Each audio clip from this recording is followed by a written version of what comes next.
Welcome to the Making of a Nation, American History in VOA Special English. A new leader stood before the American people on March 4th, 1913. He was Woodrow Wilson, the 28th President of the United States. Wilson belonged to the Democratic Party. He was progressive in his belief that government should take an active part in efforts for social reforms. This week in our series, Kay Gallant and Harry Monroe begin the story of Wilson's presidency.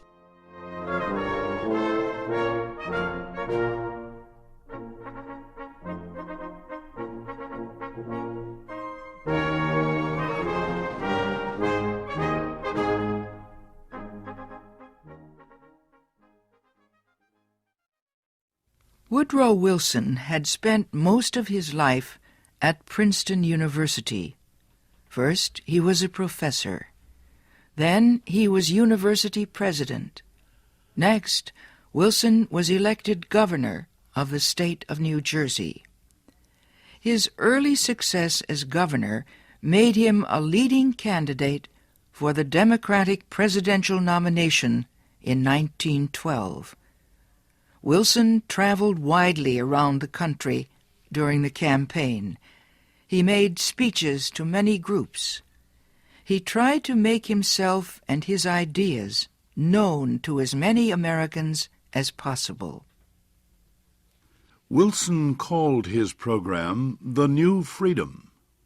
One of his campaign promises was to fight for better conditions for America's small business owners. Such proposals helped him win the Democratic nomination for president. Then he defeated President William Howard Taft and former President Theodore Roosevelt in the election.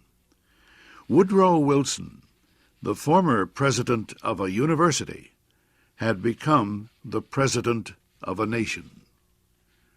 The largest crowd in Washington, D.C.'s history welcomed Wilson outside the Capitol building on the day of his inauguration. He called on the American people to join him in making the country a better place. "Our duty," Wilson said, "is to correct the evil without hurting the good. I call all honest men, all patriotic, all forward-looking men to my side."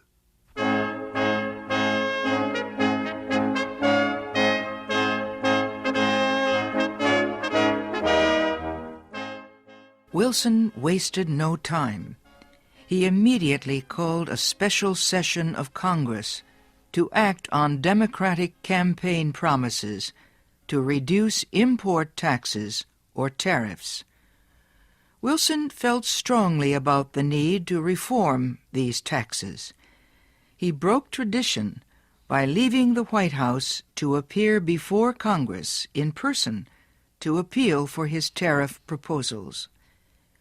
Many members of Congress opposed Wilson's plans, but the new president used the results of a Senate investigation to win the fight. The investigation showed that a number of senators owned companies that depended on high tariffs for their profits. The votes of these senators were influenced by their property holdings. Public knowledge of the situation